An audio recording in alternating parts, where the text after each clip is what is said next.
Olá, pessoal, agora nós vamos ver como transformar um número que está na forma decimal em um número fracionário. Então, a professora tem como primeiro exemplo aqui 0,5. Para transformar esse número, que é finito, é um decimal finito, tá? Ele tem fim depois da vírgula. Nós vamos ler esse número como se não tivesse a vírgula. Então, nós temos aqui 5, ou 0,5, que é a mesma coisa que 5. Então, para montar a nossa fração, em cima nós vamos botar o número que a gente leu ali, que é 5. Embaixo nós vamos olhar assim, ó, quantos números nós temos na casa decimal, depois da vírgula. Um número, um algarismo, aliás. Então, nós vamos escrever 10, tá? E aí, a gente pode ver se esse número dá para simplificar. Se ele der para simplificar, a gente pode simplificar. 5 décimos, então, a gente formou a fração 5 décimos. 5 décimos dá para simplificar por 5, dividir por 5. Então, nós vamos dividir o numerador e o denominador dessa fração que a gente montou por 5. 5 dividido por 5, nós vamos ter como resposta 1.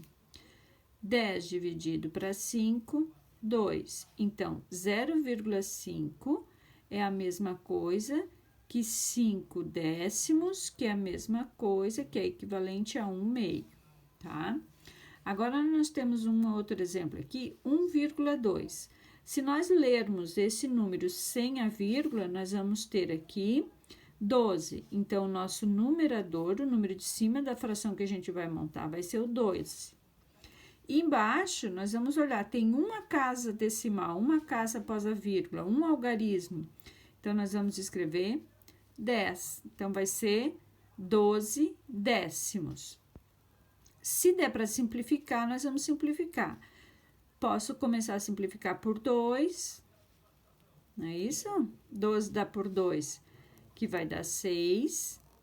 E 10 dividido para 2 dá 5. Então, nós formamos a fração 5 sextos. Se nós dividirmos 5 por... 6 quintos. Se nós dividirmos 6 por 5, nós vamos achar 1,2, tá? Ou 12 por 10, também é a mesma coisa, 1,2. Agora, se eu tivesse o número assim, ó, 0,05. Se eu ler sem a vírgula, nós vamos ter aqui 5. Então, o nosso numerador, o número de cima da nossa fração vai ser 5, porque não precisa escrever os zeros que vai na frente. Agora, quantas casas a gente tem depois da vírgula? 1, 2. Nós temos 0,05, ou seja, 5 centésimo. Então, é a mesma coisa que 5 sobre 100, porque nós temos duas casas decimais. Que também dá para simplificar, né? Dá por 5. 5 dividido para 5 dá 1. 100 dividido para 5 vai dar 20. Então, 1/20, tá? Ou 5 centésimos, que é a mesma coisa, são equivalentes. Se nós temos, então, 1,02, tá? Se nós lermos esse número sem a vírgula, nós vamos formar um número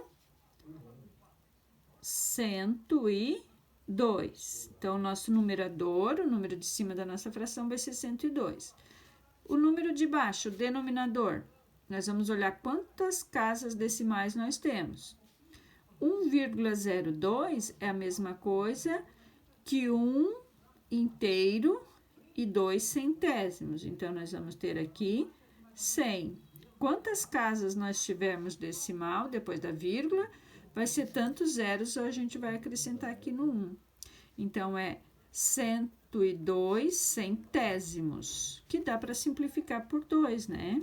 Dividir por 2, que vai dar 51 sobre 50, que não dá mais para simplificar, né? Não existe número que dê para dividir o 51 e o 50, daí termina aqui. Então, tantas casas após a vírgula, se for uma casa decimal é 10, se for duas é 100, se for 3 casas é 1000, porque é milésimo. tá? E assim, essa transformação de um número decimal em fracionário, quando ele é finito, tá? Se ele for infinito, daí ele é um dízimo periódico, que a gente vai ver nos próximos vídeos, ok?